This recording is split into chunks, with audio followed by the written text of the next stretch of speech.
अदालतों में कभी कभी कुछ कुछ बातें ऐसी होती हैं जो अनयूजुअल होती हैं। ऐसा लोगों को लगता है, आज सुप्रीम कोर्ट को भी लगा अरविंद केजरीवाल के मामले में। इस मामले में वकील है हमारे साथ ऋषि कुमार। ऋषि, सुप्रीम कोर्ट को अनयूजुअल क्या लगा? देखिए, सबसे पहले तो मैं ये कह दूं कि अभी मामला विचाराधीन है।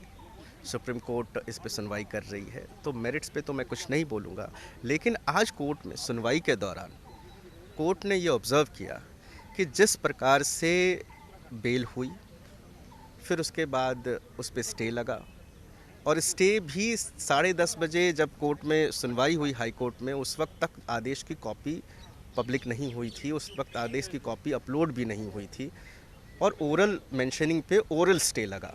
फिर 4:30 बजे के आसपास जो है कोर्ट ने ये कहा कि जो है हम जजमेंट को रिज़र्व कर रहे हैं स्टे के ऊपर, और अभी एंट्रीम स्टे जो आदेश है रिहाई का उस पे लगा। तो कोर्ट ने ये कहा कि जनरली ये प्रैक्टिस है और इस तरीके से होता है कि अगर आप किसी व्यक्ति की रिहाई को स्टे कर रहे हैं, ये अनयूजुअल नहीं है।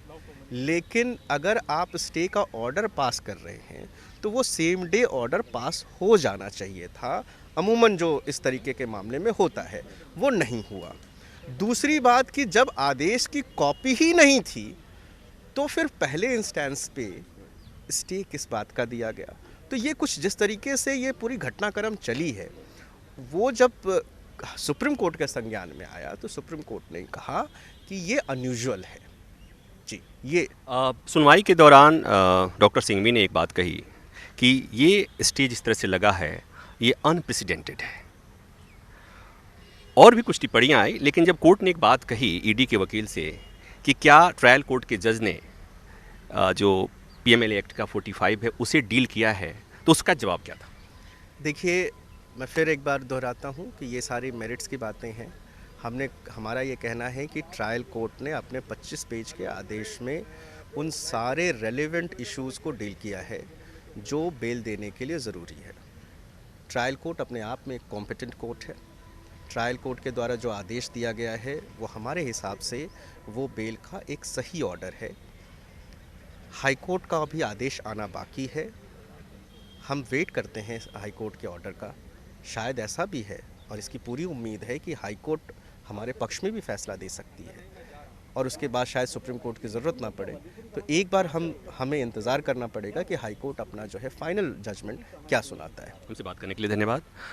अरविंद केजरीवाल की रिहाई पर हाई कोर्ट ने अंतरिम स्टे लगा दिया था। उस फैसले को, उस अंतरिम आदेश स्टे के फैसले के खिलाफ अरविंद केजरीवाल सुप्रीम कोर्ट आए थे। सुनवाई के दौरान सुप्रीम कोर्ट ने उन्हें कोई राहत नहीं दी।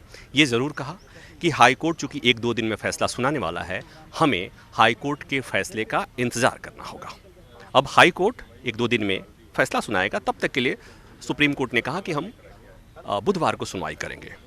अगर बुधवार तक हाई कोर्ट का फैसला नहीं आता तो हो सकता है कि सुप्रीम कोर्ट थोड़ा और इंतजार कर ले, लेकिन फिलहाल सुप्रीम कोर्ट ने कहा कि हम बुधवार को सुनवाई करेंगे। शायद सुप्रीम कोर्ट को इस बात का भरोसा है कि इस बीच में कल हाई कोर्ट फैसला सुना देगा। लेकिन सुप्रीम कोर्ट में सुनवाई के दौरान जो टिप्पणियां आई वो बहुत महत्वपूर्ण हैं, बहुत अहम हैं। उसमें एक ये कि जो कुछ हुआ, जिस ढंग से हुआ, वो अनयूजुअल है, क्योंकि बेल के मामले में, स्टे के मामले में फैसला तत्काल आता है, आना चाहिए। उस पर फैसले रिजर्व नहीं किए जाते।